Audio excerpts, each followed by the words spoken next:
Buenas noches, bienvenido a su programa de los domingos Municipalidad Global. Esta noche tenemos un tema súper interesantísimo y muy novedoso. Pero antes queremos exhortar a la ciudadanía, a todos los dominicanos que nos están viendo, que confíen en el sistema de salud. Acaban de llegar las vacunas a República Dominicana. Empezó el principio del fin de esta pandemia. Asumamos con confianza esta responsabilidad que todos tenemos de manera individual. No temamos. No importa cualquiera que sea la fabricación de esta vacuna, todas están aprobadas y son necesarias para el bien de la ciudadanía. Tenemos que volver a la normalidad. Confíen en la vacuna del COVID-19 para que salgamos lo más pronto posible de este terrible momento que atravesamos. De inmediato iniciamos con nuestra invitada de esta noche, la arquitecta Estefanía Gutiérrez. Arquitecta Estefanía Gutiérrez.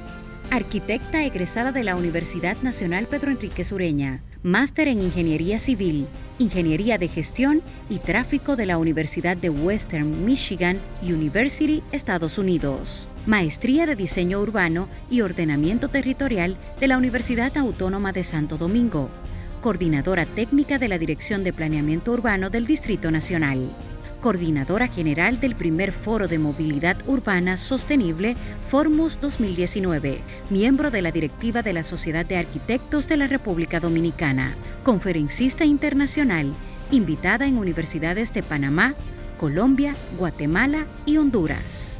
Investigadora urbana y de tránsito y movilidad urbana. Ha publicado en diferentes medios escritos nacionales e internacionales. En Municipalidad Global, conversamos esta semana con la arquitecta Estefanía Gutiérrez. Bien, bienvenido de nuevo. Ya sabemos que tenemos esta noche aquí a la arquitecta Estefanía Gutiérrez. Estefanía, bienvenida. Muchas gracias por la invitación.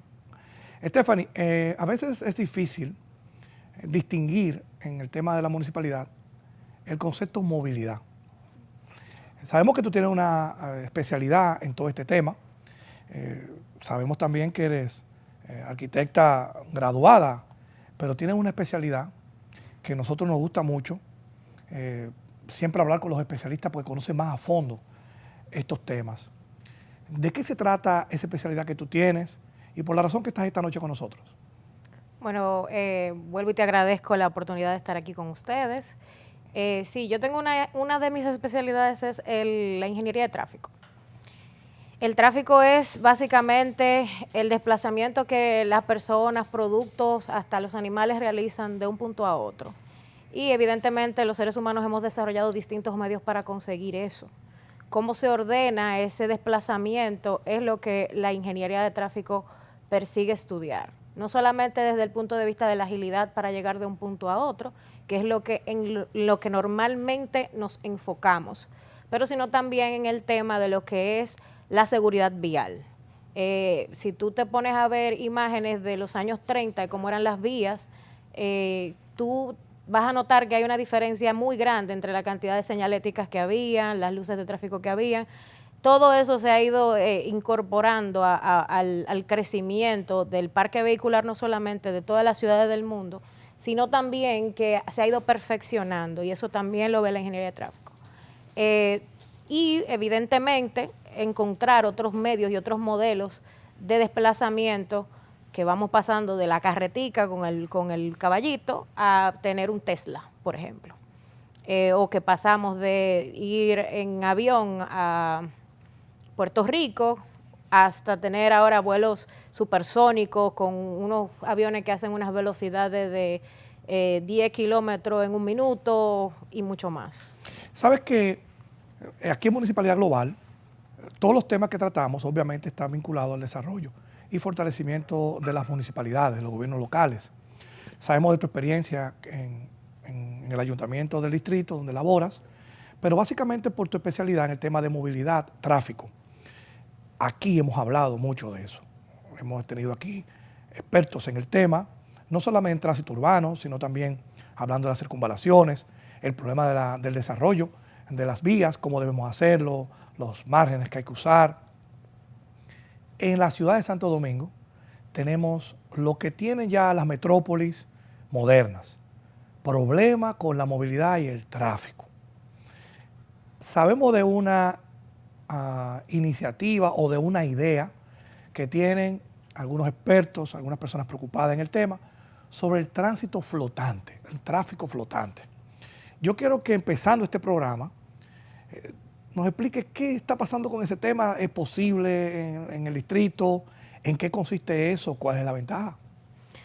Bueno, el tráfico flotante o el tráfico que se hace por medios líquidos, ¿no? Es bastante interesante porque lo estamos viendo ahora como una novedad, pero realmente eran nuestros medios de transporte desde los tiempos del inicio de la historia humana.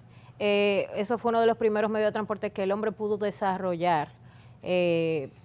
Por ejemplo, ¿cómo llegó Colón aquí? Fue por medio marítimo. Sí, sin embargo, lo vemos ahora como una novedad porque nunca se había pensado en ese medio de transporte para la interconexión urbana. Es decir, pasar de una ciudad a otra, pasar de un sector a otro. A menos que vivamos en Venecia y por obligación necesitemos montarnos en una góndola para ir donde el vecino, eso nunca había pasado por los radares de las personas. Sin embargo, en una situación como la que vivimos nosotros, donde estamos en el ojo de los huracanes constantemente, sufrimos inundaciones, sufrimos una serie de percances de la naturaleza, debemos de tratar de tener un sistema de transporte resiliente. Y en el caso principal de la municipalidad, siempre la municipalidad va a buscar la protección del munícipe, es decir, que el sistema de transporte sea seguro, que no afecte la calidad de vida de las personas, que es básicamente una de las cosas que siempre vemos.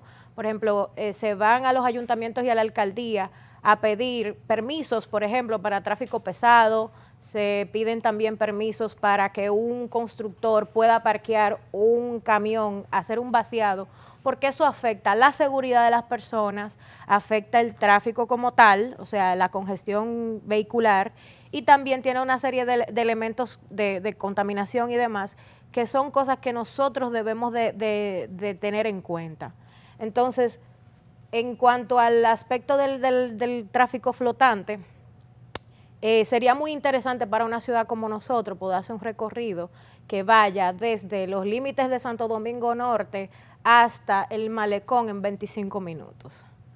Por el río Sama. Por el río Sama, sin añadir capa de rodadura, es decir, sin entalviar el camino nuevamente. Claro. Cada vez que entalviamos estamos utilizando petróleo, que es un recurso finito, o sea que en algún momento se nos va a acabar. Y el nivel de depredación que crea hacer nuevas carreteras es inmenso. De hecho, en Estados Unidos ya están tratando de reducir el número de carreteras que se producen anualmente, precisamente porque se han dado cuenta que cuando tú agrandas los sistemas, agrandas el problema. Al principio de que un sistema está hecho y condicionado para, ponte tú, 6 carriles, 3 y 3. 3 para ir y 3 para venir. Sí. Tú dices, bueno, mira, esto está lleno de carros, aquí hay 70 carros de aquí a ahí, y esto se va a mover de una manera muy lenta. Pero ¿qué pasa? Tú dices, bueno, vamos a ponerle 4 y 4, vamos a anchar el sistema, vamos a darle más capacidad. Al principio, eso va a ser una solución, porque las personas van a ver, oh, mira, se aflojó esto. Pero ¿qué pasa? Todo el que decidía utilizar transporte compartido, porque no quería manejar, porque le parecía muy pesado, o porque decía, bueno, con el autobús yo me ahorro dinero, porque en el tráfico yo gasto dinero en combustible, va a decir, ah, no, ya está suave, yo me puedo ir por ahí. ¿Y qué pasa? El sistema vuelve y se congestiona y se satura. Y lo podemos ver, aquí el parque vehicular siempre está creciendo. ¿Tú nunca has escuchado que dicen que el parque vehicular se redujo? No.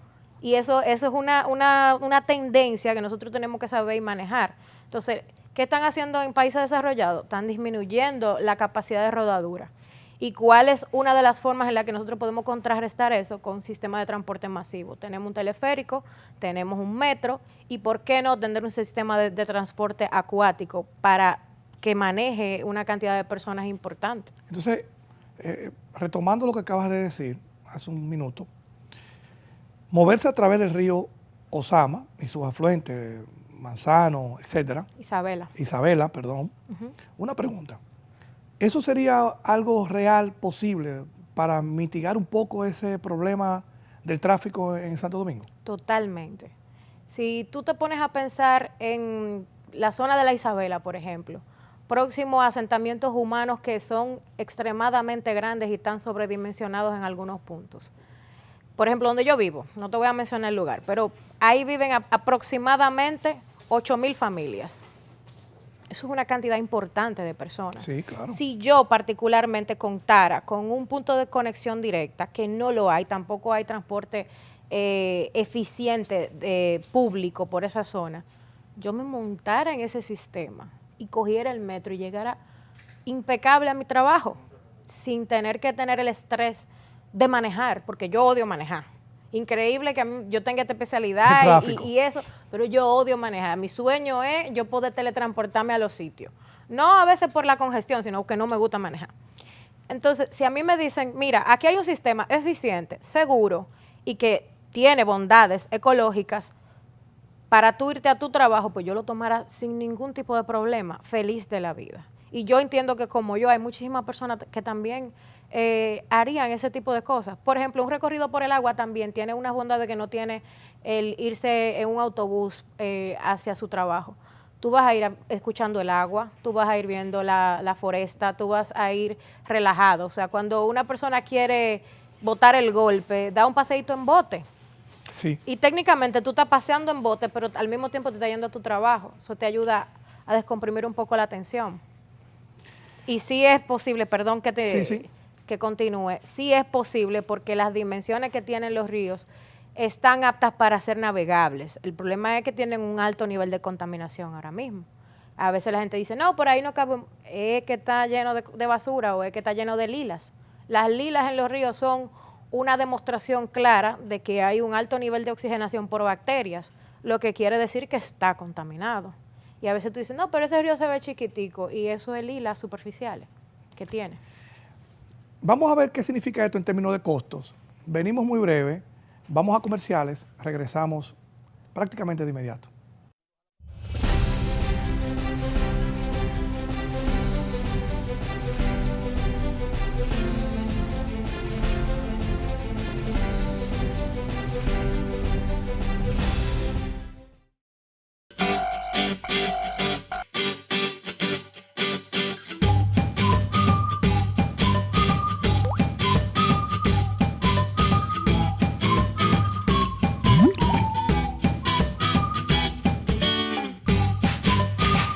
Estoy ahí en 5 minutos, es que estoy en un taponcito.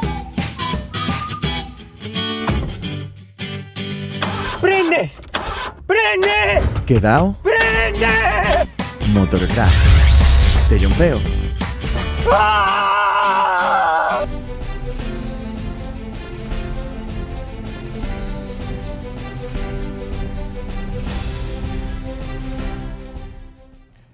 Bien, continuamos con la arquitecta Stephanie Gutiérrez, que nos acompaña esta noche aquí en Municipalidad Global. Stephanie, en el bloque anterior hablamos de soluciones alternativas que acomoden al ciudadano para disminuir el estrés del tráfico que estamos viviendo en la capital, básicamente en el Distrito Nacional, pero en todo el país es proporcional. Hemos hablado de otras alternativas que están utilizando en países mucho más desarrollados ya, o en otros países que están buscando, que tienen la facilidad de tener agua dentro de su ciudad. Hablamos de la experiencia de nosotros poder hacer algo alrededor del río que bordea el Distrito Nacional. Pero en términos de costos, esto está cuantificable, a ti te gusta mucho la matemática, sabemos que esto hay que hacer una inversión, obviamente. ¿Por dónde anda esto en otros países, según tu experiencia? Mira, más que los costos de hacerlo, te voy a hablar de los costos de no hacerlo. Bien. Por ejemplo, a los Estados Unidos le cuesta 87 billones de dólares anuales los atascos. Los tapones. Los tapones. 87 billones de dólares, eso no es paje coco. Aparte de eso, hay una variable que la gente no siempre la relaciona con el dinero, pero realmente lo es dinero tal cual, y es el tiempo. Por ejemplo, los panameños en los tapones de Panamá pierden 24 días anuales. O sea, las horas que se pasan conduciendo, cuando tú las llevas a una unidad de medida de tiempo, son 24 días, eso son las vacaciones y un chin más de la gente. Un mes, casi. Tú pierdes casi un mes de tu vida en tapones. Y ese tiempo tiene un valor. Aparte de que te voy a hablar del valor de la vida humana. Tú sabes que en nuestro país, según el Observatorio de Movilidad Urbana, aquí se pierden más de 149 vidas mensuales. O se pierden o puede ser que lleguen a accidentes casi fatales. ¿Y la vida humana qué precio tiene? No, no tiene precio. No tiene precio. También, por ejemplo, a nosotros en República Dominicana, no recuerdo el dato ahora mismo de cuánto en términos de millones de dólares nos representa, pero sí sé que es un 0.40% del Producto Interno Bruto lo que nos representa en términos de costos el tema vehicular a nosotros. Entonces, pero, bien, más que un costo de hacerlo, la inversión se justifica con lo que tú estás diciendo. Exactamente. Estamos totalmente de acuerdo. Ahora, ¿hay estructura en República Dominicana para hacer eso? O sea, hay personas que le interese, el público que lo acepte, sector privado que participe, gobierno que dé normativas, el ciudadano que se acomode. ¿Esa estructura es posible en una sociedad como la nuestra? Yo entiendo que sí, totalmente. Imagínate, bueno, te puedo poner el ejemplo de lo que está pasando ahora mismo con el corredor de la Núñez. Eso es un corredor que ahora mismo es una alianza público-privada. El corredor quiere decir la ruta. La ruta de la Núñez de Cáceres. Son 10 kilómetros y piquito de corredor y no está siendo administrado por la OMSA, sino que es una alianza público-privada en donde llegaron unos inversionistas que decidieron tomar el toro por los cuernos. Y definitivamente ha habido un proceso de adaptación que me parece hasta casi abrupto de lo rápido que se ha conseguido, en el que se ha podido trabajar con las personas que trabajaban en esas rutas de concho. O sea, se ha hecho toda una articulación social en la que la gente está impresionada. Yo leo la prensa cada rato y veo que todo el mundo está feliz y contento de la eficiencia que tiene el sistema. Hubo una buena integración de todos los sectores. Sí, claro. O sea, eso es lo que leo en la prensa. De ahí sí, claro, claro. Según las informaciones que salen. Según las informaciones que salen, la gente está maravillada. Y te voy a decir por qué. Porque el sistema es eficiente. ¿Qué pasa cuando tú eliminas los conchos? Los conchos a nosotros nos dan unas variables de retención de tiempo que el tráfico normal no nos da, porque el concho se para a cada ratico. Cada vez que hay un pasajero. Se para cada vez que hay un pasajero, cada vez que el pasajero le dice, chofer, parada. Entonces, como no hay un control con eso, tú sabes que esa transacción de montar y desmontar a una persona le toma 16 segundos al carro público. Eso se mide. Y esos 16 segundos crean un efecto de cola. Cuando tú te paras atrás del carro público que frenó de repente, tú te paras y esos 16 segundos de él, o lo que tú reaccionas, se te suman a ti más 7 segundos de tu reacción. Y así atrás. Y de repente tú dices, ¿y el tapón por qué pasó? Fue por 16 segundos que se paró un pasajero. Fue por 16 segundos que se paró un carro público. Pero hay 30 minutos de retraso. 30 minutos de retraso porque es un sistema de cola. Eso es como un efecto dominó. Correcto. Entonces, cuando tú eliminas esa variable o ese problema del medio, tú puedes sincronizar debidamente los semáforos y tú puedes agarrar y decir, hay un tiempo aproximado de 4 minutos de intervalo de espera, porque realmente yo estoy eliminando la variable más importante de retraso. Yo sé a qué velocidad un vehículo va a acelerar entre una luz y otra. Y entiendo que va a tener un tiempo de reacción y todo eso se calcula. Como tú dijiste, me gusta mucho la matemática. Sí. Todo eso se calcula y tú puedes tener un aproximado muy justo. Aparte de que los autobuses tienen GPS. Si hay algún cambio en el sistema, o sea, si el tapón crece por X razón, chocaron a una gente, se armó el tapón. También ese control por GPS va a ayudar a que los operadores puedan hacer los ajustes necesarios para llegar a su lugar de destino. Entonces, tú nos has dicho esta noche aquí que todo eso es posible si el ciudadano común y corriente siente la eficiencia del servicio. Es correcto. Se adapta rápido correcto. A un cambio, acabas de decir, hasta abrupto. En algunos casos se encuentra la eficiencia en el servicio. Por supuesto que sí. Volviendo al tema del tránsito o el tráfico por el mar, por el agua. Por el vamos agua. a decir así.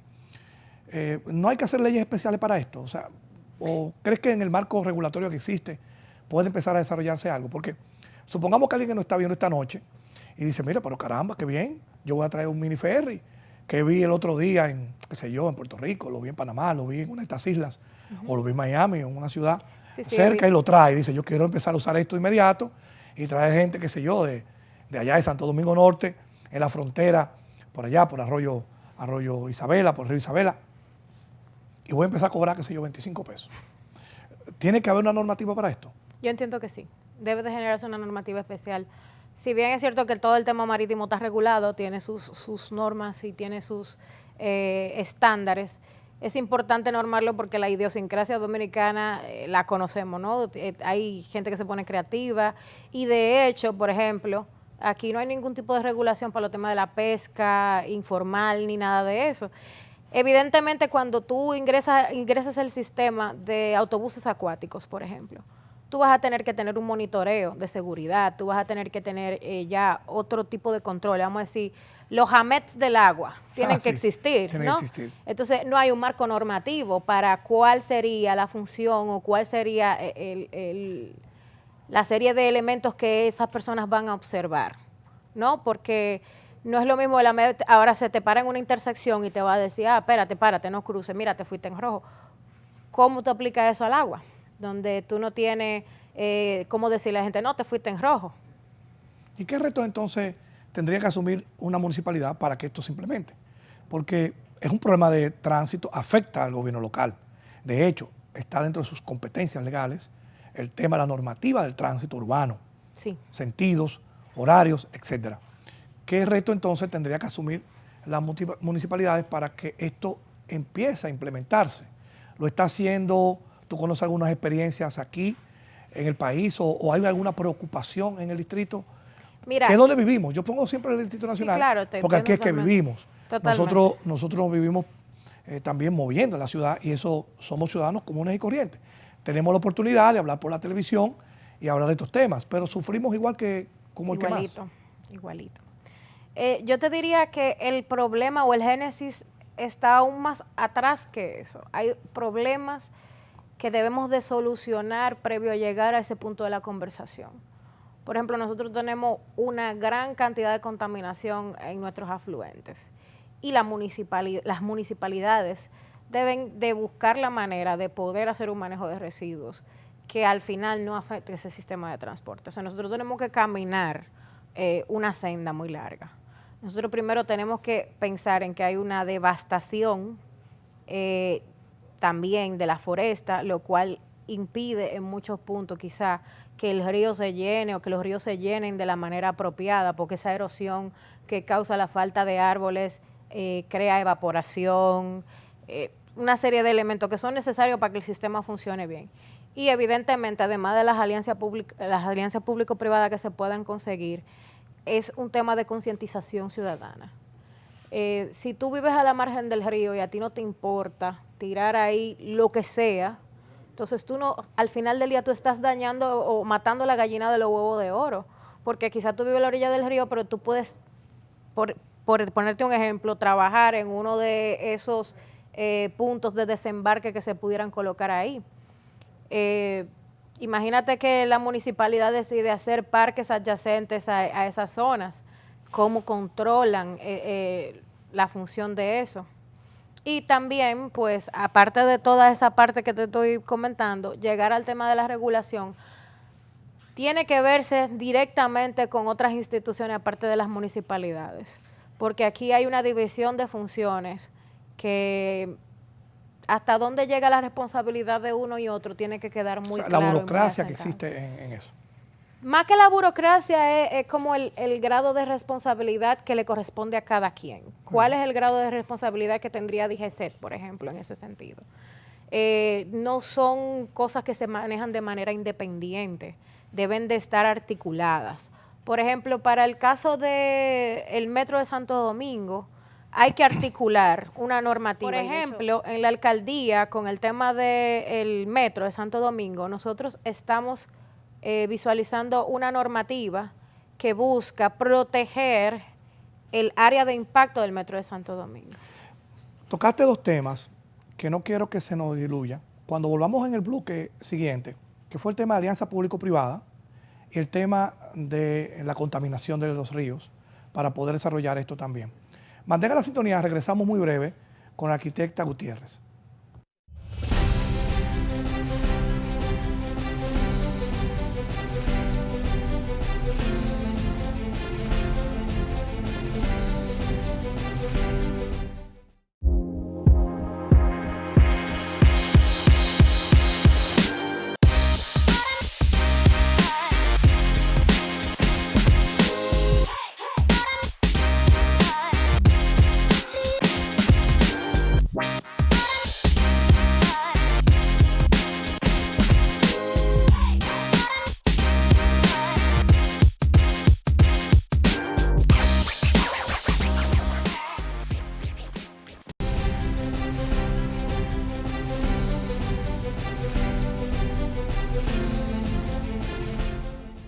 Gracias por mantener la sintonía.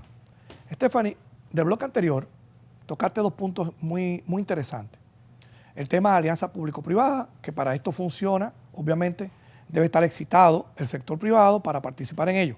Sabemos que la misión y visión del sector privado es el lucro, y es correcto siempre que sea a cambio de algo eficiente, justo, posible, viable en el tiempo, eso es lo que ellos procuran también. Y el tema de la contaminación en esos afluentes, en esos ríos, porque eso es como tirar basura a la calle. Imagínese usted que el 27 de febrero todo el mundo esté tirando la basura y por el centro vayan los autobuses. Eso es más o menos para hacer una comparación, un símil. En el país, aparte del Distrito Nacional, para que esto sea viable en otras ciudades, ¿es posible que el sector privado haga inversiones en otros destinos del país, en otras municipalidades, en el distrito solamente? Porque esto debe ser como algo, como un tejido, como una red. Correcto. Sí, no, definitivamente. En un estudio que hicimos, en la maestría de ordenamiento territorial que hice también en la UAS, hicimos una verificación de ríos navegables. Te voy a ser sincera, el estudio no fue a mucha profundidad, pero nosotros logramos encontrar 19 ríos que tenían capacidad de ser navegable hasta cierto grado y hasta cierto punto, porque no es que tú vas a salir la cabeza de los Ama y va a llegar al centro de la isla, porque evidentemente las secciones varían del río. Pero sí hay aproximadamente 19 ríos que identificamos. Que tienen longitud para hacer esto posible. Para que esto sea posible. Ya el análisis de factibilidad es otra cosa. Si hay población. Claro, si hay población, si hay demanda, porque puede haber población, pero puede que no exista la demanda. Exactamente. Y también hay que dimensionar en base a la población que tú tienes, la carga que vas a llevar. Es decir, de cuántos pasajeros pudiera hacer este barco, ¿no? Y lo cuarto que cuesta un barco, o sea, vamos a estar claros. Un barco cuesta un dinero y su mantenimiento no es algo que se deba de tomar a la ligera. Pero definitivamente los sistemas son factibles. Y un ejemplo de eso es el ferry que pusieron en East Riverside en New York. Los neoyorquinos se dieron cuenta de que tienen agua por todos lados y tienen sistemas sobresaturados. ¿Y qué hicieron? Pues pusieron un sistema de ferry al mismo precio, no sé cómo lo lograron porque debería de ser un poquito más alto según los cálculos que nosotros hemos hecho, al mismo precio que el resto del sistema. Nosotros en el grupo de la maestría empezamos con una idea de un proyecto acuático, y una de las cosas de las que nos dimos cuenta es que lo más importante de un sistema como ese es que sea internodal, es decir, que tú lo puedas conectar con otros medios de transporte masivo. Correcto. En el caso de lo que pasa entre la Isabela y el río Sama y el Cachón, son ríos que se conectan con sistemas distintos. Tú puedes conectar con el teleférico a una distancia caminable, puedes conectar también con las OMSAs y el teleférico evidentemente te va a llevar al metro. Y eso lo hace inclusive más atractivo para todo tipo de personas. Uno puede salir hasta de paseo. Tú puedes salir hasta de paseo. Voy a ir por agua, después iré por aire y después iré por debajo de la tierra. Increíble. Bien nos explicaste hace un rato sobre la articulación que debe haber para que esto funcione. El tema ambiental, la sostenibilidad de esto, tiene que ser un círculo virtuoso, sí, que tiene que ser amigable con el medio ambiente, responsable con la ciudadanía, etcétera. Porque no podemos tener un negocio dañando el planeta o dañando el país o la vida de los ciudadanos que realmente no lo vean como un negocio, o sea, que no les afecte, aunque no les interese. Entonces, este tema de los ríos navegables para poder hacer viable este negocio o esta función para beneficio del ciudadano, en otros países, el tema de la contaminación, ¿cómo lo manejan? Porque si hay gente, la experiencia tuya de tus estudios de tráfico, de tu aprendizaje que has tenido en otros países, específicamente en la Unión Americana, ¿cómo lo manejan? Porque cómo va la gente tirando basura si hay alrededor poblaciones normales igual que aquí. Eso no cuesta más estar, porque ahora, si la gente que está alrededor está contaminando, imagínate la que va por el mismo río, ¿no va a contaminar también? Sí, precisamente por eso es que te decía que hay que generar políticas públicas o en torno al funcionamiento de las mismas, y que debe de haber seguridad y que debe de haber todos estos mecanismos, porque esa articulación debe partir de un marco normativo. Usted lo agarramos tirando esa basura al río, tiene 500 pesos de multa, 1,000 pesos de multa, 1,000,000 de pesos de multa. Hay que buscar el mecanismo de que también eso se pueda preservar. Una de las cosas que yo comentaba hace unas horas es que precisamente el que exista un ingreso a partir del recurso lo hace factible para su mantenimiento. Ahora mismo simplemente estamos contaminando y dejando que los ríos sean unas grandes escobas de basura que se lleven la basura del centro de las ciudades y la saquen al mar. Sin embargo, cuando tú empiezas a obtener un recurso como esa explotación de movilización, ya tú puedes quizá destinar una parte de los ingresos a su mantenimiento y a mantener esa higienización que tú tienes que provocar para que el sistema funcione. Un pequeño valor agregado. Un pequeño valor agregado.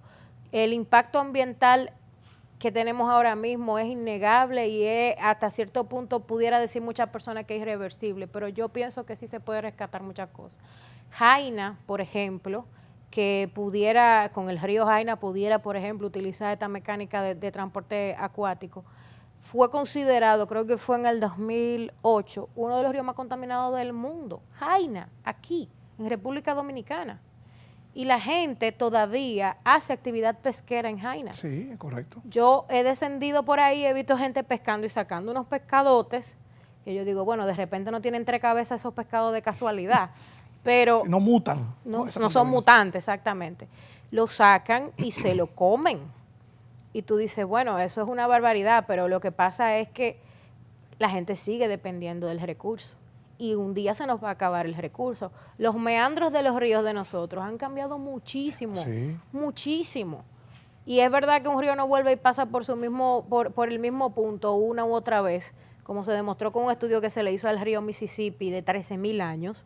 Es un gráfico súper interesante, se lo voy a mandar a los muchachos de producción, en el que se hace un estudio y se verifica. Los meandros no pasan por el mismo sitio 2 veces, es muy difícil, tiene que pasar un fenómeno muy, muy fuera de lo común para que se llenen y después vuelvan a su causa. Pero yo entiendo que la recuperación de los recursos naturales sí aporta algo. No vamos a recuperar el meandro anterior, no, pero vamos a aportar algo. Nosotros en Los Ángeles, en una de esas supercarreteras que tienen, pudimos apreciar que había un carril que tenía una señal que desconocía y veía que pasaban mucho más rápido los vehículos. Y decían que el que se metía ahí le ponían una multa de $500. Y yo manejando tenía temor. Bueno, cuando llegué a donde íbamos, busqué en internet rápidamente qué significaba esa señal. Y vi que decía que el vehículo que iba por ahí tenía que tener 3 pasajeros o más. Eso era para disminuir personas que vayan todos en un solo vehículo y haya más vehículos en la carretera con uno solo. Correcto.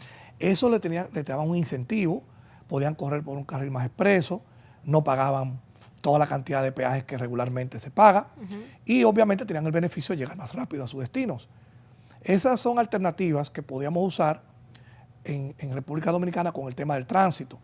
Ahora la pregunta es, partiendo de esa realidad que nosotros tenemos aquí, ¿qué incentivos tú ves posible para lograr en el tiempo y que se interese también el sector privado o el mismo gobierno, los gobiernos locales?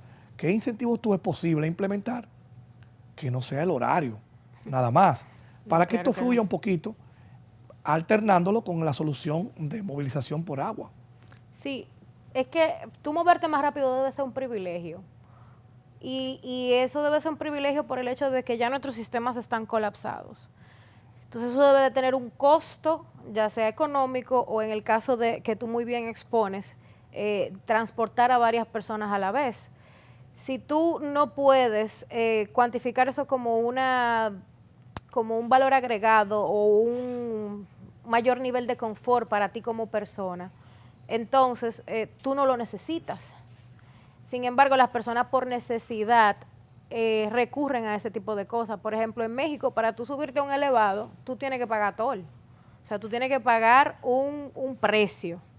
Y ese precio tú lo pagas porque tú necesitas llegar más rápido a un punto, tú necesitas moverte más rápido. Aparte de eso, de cobrar, existen esas medidas que son un poquito más amigables con las personas. El vehículo compartido, hay subsidios que se hacen para las personas que pueden demostrar, obviamente, pues yo no voy a llegar y voy a decir, no, lo que pasa es que yo a mis compañeros de trabajo, yo los recojo y los llevo al trabajo porque yo soy muy buena gente. No, yo tengo que demostrar que realmente yo lo hago. Hay aplicaciones, inclusive ahora, que se están desarrollando, sobre todo muy populares en Europa, en las que tú haces una pequeña ruta y tú compartes tu vehículo con otras personas a través de pagos de efectivo para que tú puedas consumirlo en combustible. O sea, como decir, yo voy para el Ensancho Sama. Tú pones tu ruta. Yo voy para el Ensancho Sama. Yo voy a pasar por ahí por la charla y me encaramo. Exactamente. Entonces, me dice una gente, yo estoy aquí y la recojo. Ajá. A cambio de algo. A cambio de que esa persona que tiene un perfil en esa Claro. aplicación, que está depurada. Que No vayamos ahí en el carro de delincuentes. Exactamente. Estefany, vamos a volver en unos minutitos. Regresamos casi de inmediato.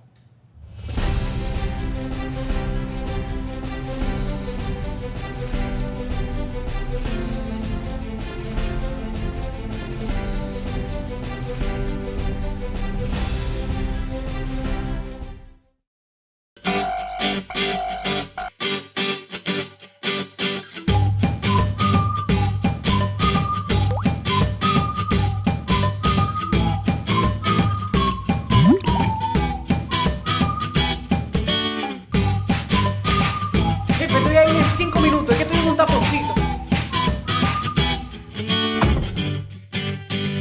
¡Prende! ¡Prende! ¿Quedao? ¡Prende! Motorcraft. Te jumpeo.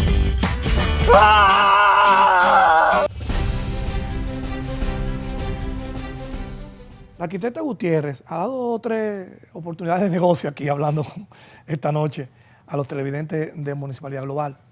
Bien nos hablaste de esa aplicación de compartir.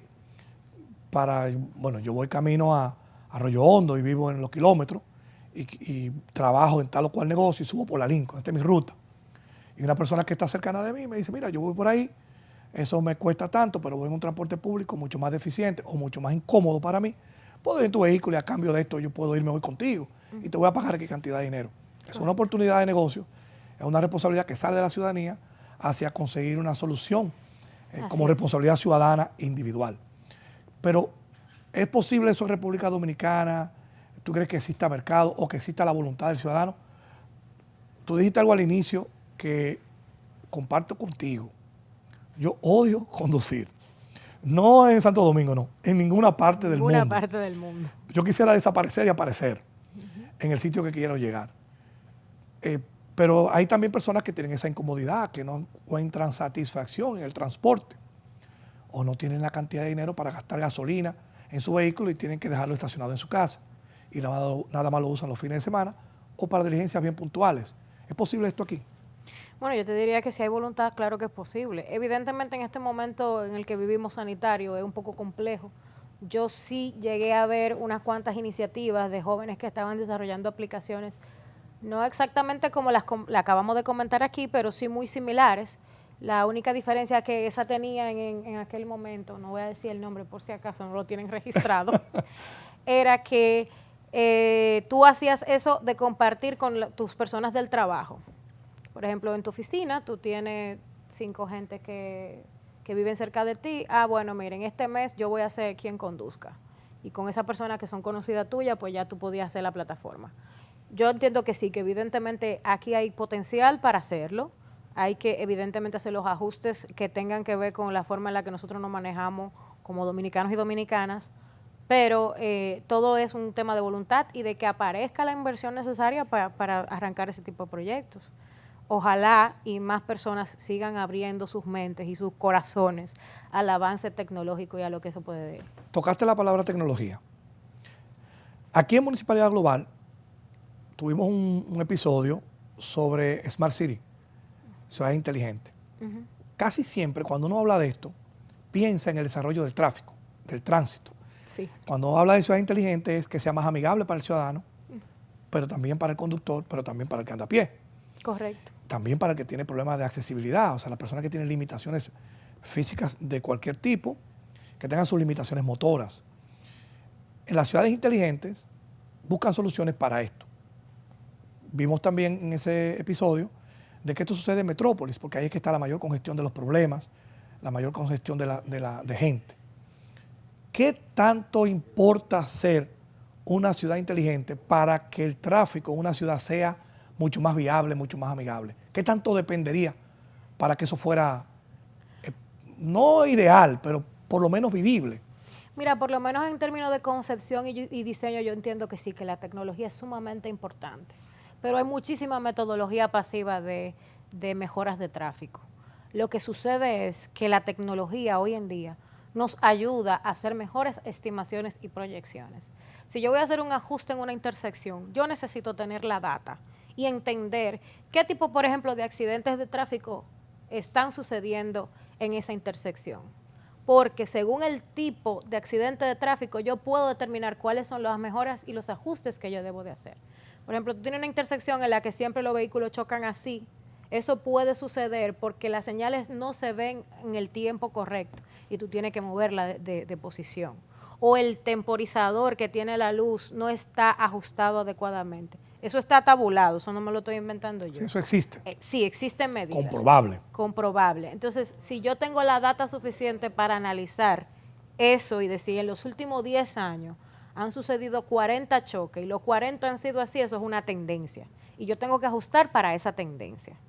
Entonces, en el entendido de que la tecnología es buena para esa concepción, yo te diría que es indispensable prácticamente, porque ahora mismo yo puedo agarrar esa data, mostrar la tendencia y decir, proyéctame a 40 años más, ¿qué es lo que va a pasar con esa intersección? Van a seguir chocando los carros en un tanto por ciento de probabilidad. Perfecto, definitivamente tengo que hacer un ajuste. Hago el ajuste y dejo que pasen 3 años midiendo nuevamente.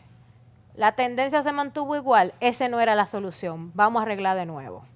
Y como te digo, hay muchísimas metodologías pasivas de arreglar, para ponerlo en un término llano, el tráfico.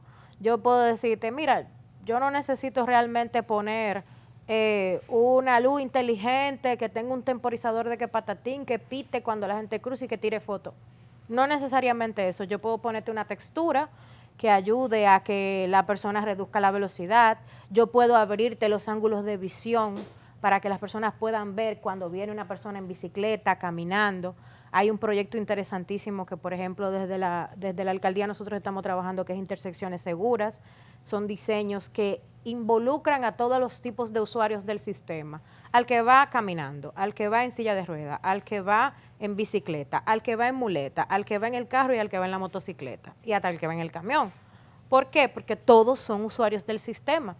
Y ese tipo de diseño realmente se ampara evidentemente en los cálculos matemáticos que demuestran cuáles son los mejores ajustes, pero en su ejecución no necesitan ningún tipo de aparato inteligente. Más sin embargo, son intersecciones mucho más inteligentes, porque abordan el problema desde un punto de vista holístico. En consecuencia, es determinante por lo menos desde la concepción. La concepción, ¿verdad? Correcto. Claro. Hablaste de tecnología pasiva. Sí. Bien. Definen un poquito Elementos qué consiste, pasivos, elementos pasivos, sí. Para entonces defíneme bien esto, de los elementos pasivos que existen para la viabilización del tránsito, del tráfico, para entonces yo preguntarte la vinculación que tiene esa palabra con algo que yo sufro todos los días.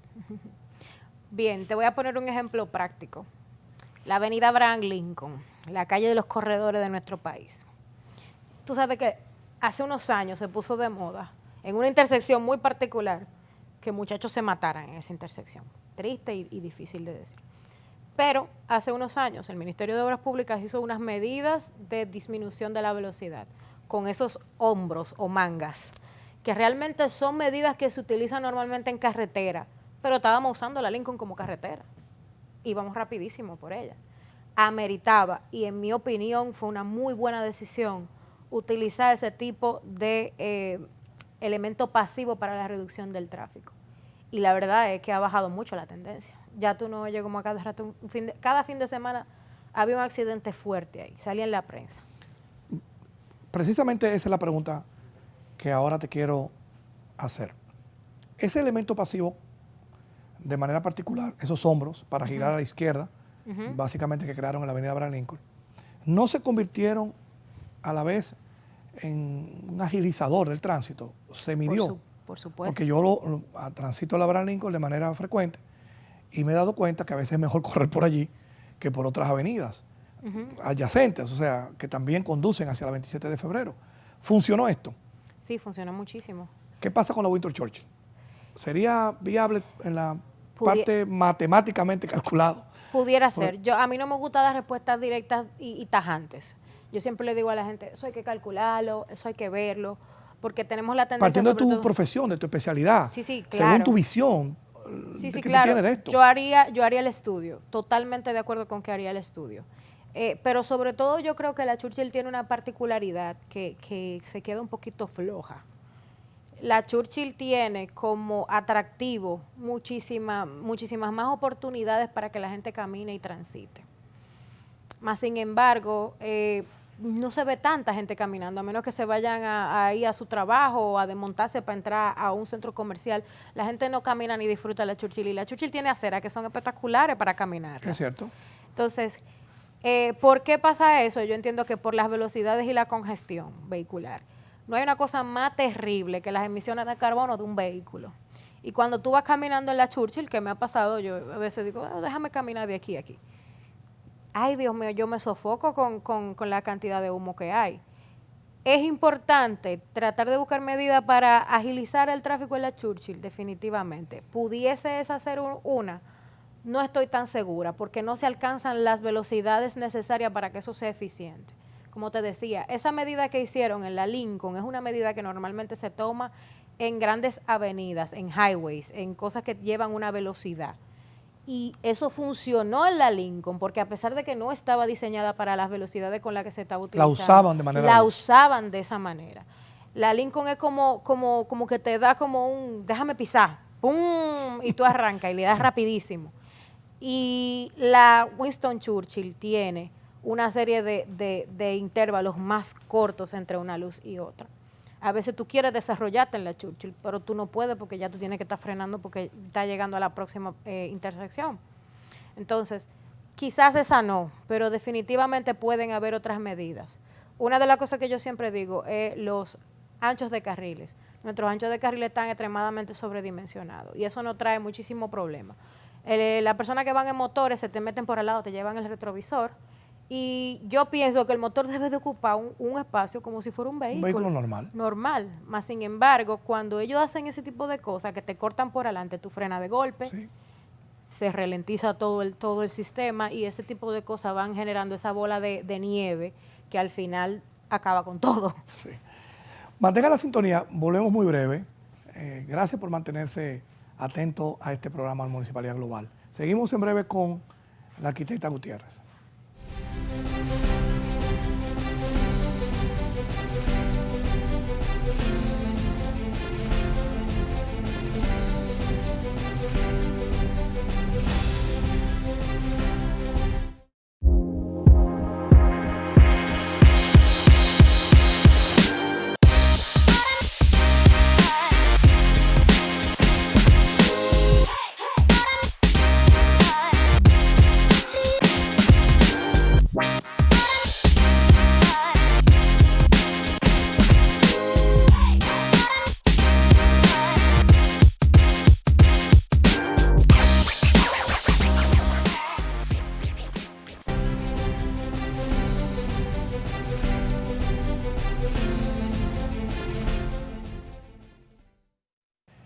Gracias por regresar y mantenerse con nosotros. Arquitecta, parte final de nuestro programa, el tema es interesantísimo, va a tener que volver. Yo encantada. Vemos que hay soluciones que se han buscado en la República Dominicana en los últimos años. Han hecho algunos túneles, pasos a desnivel, elevados. En algunas ciudades de República Dominicana también, como Santiago, han hecho elevados. En algunos puntos e intersecciones todavía faltan. A nuestro juicio, parece que esa era la solución que se pensaba en el momento que se hicieron. Pero como instrumento de viabilización para el tráfico, ¿son estos elevados, pasos a desniveles y túneles correctos? ¿Son soluciones eficientes? Mira, eso es debatible porque hay ocasiones en lo que sí definitivamente funciona. Pero normalmente la tendencia mundial ha sido que se eliminen los pasos a desnivel, sobre todo los elevados. Los túneles todavía son bastante bien valorados. Pero los pasos a desnivel lo que hacen es que duplican la capacidad de un sistema. Y al final se crean los famosos cuellos de botella. Cuando tú tienes un sistema que dice, mira, en esta misma calle yo voy a subir y a bajar el doble por arriba que lo llevo por abajo, tú estás duplicando la capacidad.